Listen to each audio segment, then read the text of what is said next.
not sure if I volunteered. Before I start my story, I want to note that Molly didn't say we had to have phones turned off, so if anyone's got their phone turned on, maybe record me, because my wife's on the other side of the world right now, and of all the people I'd like to tell this story to, I think it's probably her most of all. So if anyone can record this, maybe we can share it with her. Is that alright? Lift it up a little bit.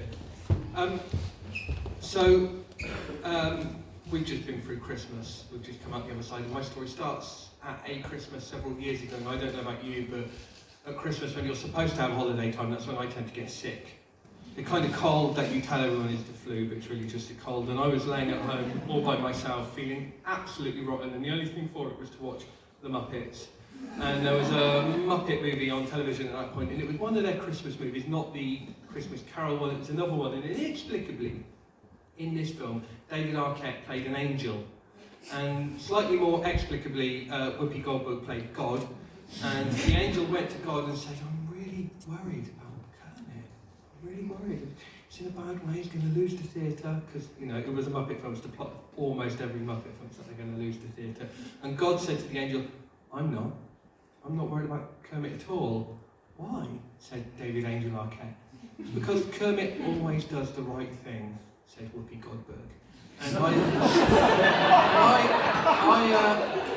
just lay there with tears and snot streaming down my face saying, yes, Kermit always does do the right thing. And she hit the nail on the head, because Kermit absolutely is my moral traffic light. Always green. But as long back as I remember, he's been the way. What would Kermit do? So I want to tell you 3 stories about when I met Kermit the Frog, not once, not twice, but 3 times. And because, just checking again, well, these stories have to have a beginning, a middle and end, but not necessarily in that order, that's correct, isn't it? So I'm not going to tell you about these meetings with Kermit in the right order, but we will start with the first one. For 20-some years, I wrote about film, and I did a lot of interviews, and the greatest greatest frog, the greatest individual I ever interviewed was Kermit. And on the first time I met Kermit, I was sitting in a little holding bay with some sort of potpourri type crisps on the table, a little bit like this, waiting to go and speak to him. And I looked up and I saw a man, an ageing hippie, would describe him, walking past the door, and I looked at him and I thought, I know that man, and he knew I recognised him. He was, we shall say, Kermit's special friend or assistant. And a few minutes later I was let into the room to go and speak to Kermit, and you know they say, never meet your heroes. Don't look behind the curtain. You do not want to know how sausage is made. And I walked in, and there was this hippie lying on the floor, and I looked down at him and I greeted him and I put my arm down to shake his hand, and then weirdly he came with his left hand. What was that all about? But I noticed his right hand was in some sort of green sock.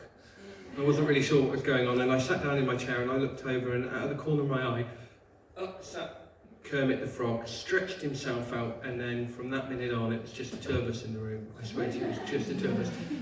And this was videoed, and it's online, and if you, maybe I'll drop a hint somewhere later on to people where they can watch this, but I sat there and I spoke to Kermit the Frog, and I'll tell you that my big takeaway from that was that I met Kermit the Frog, and that might sound impossible, but I really did, and I really feel like I met him.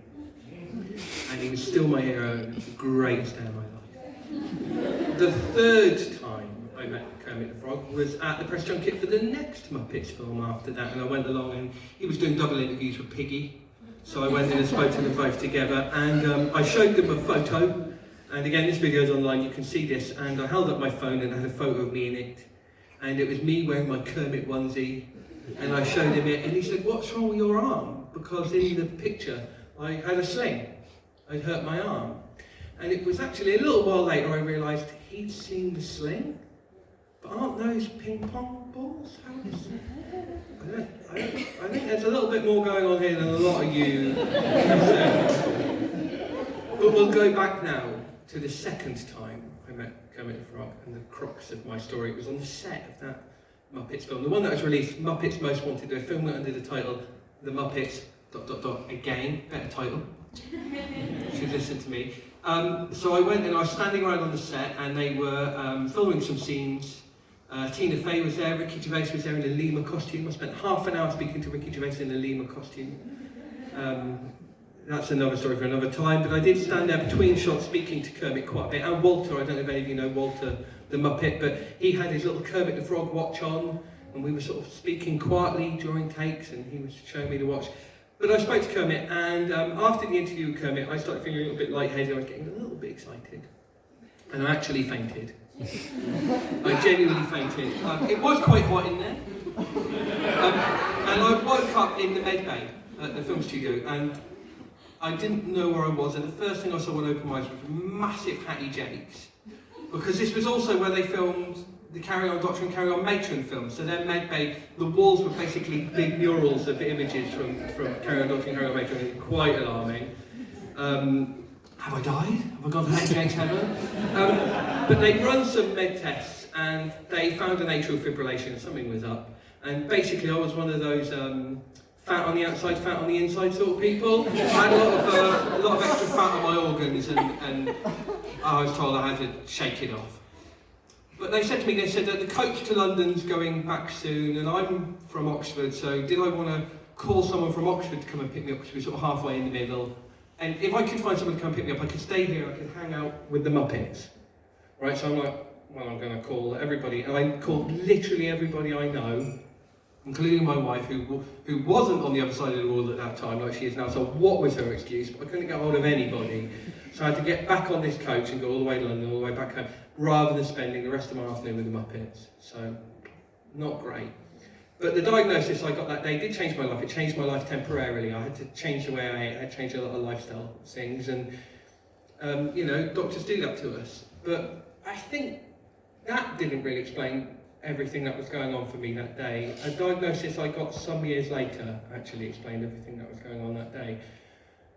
Because after my dad passed away and I'd been his carer, I struggled a lot of anxiety, and I spoke to some counsellors, and I actually saw a counsellor on a Thursday afternoon, a different one on a Friday morning, and had they both not said the same thing within 24 hours, I wouldn't have been quite so sure that there was something to it. But they both asked me, and these are the exact words they both used: has anyone ever asked you if you're on the spectrum? No. But in a sense they were asking, so we looked a little deeper, and you know, they call it the spectrum, and doctors are moving away from that now. It's a bit of a misnomer, and I think the metaphor they use now is more like an ice cream bar, right? It's not you're somewhere on the line. It's like some people have some nuts and some chocolate chips, and some people have some sauce. There's an array of options, and they're all mixed in together to make your condition.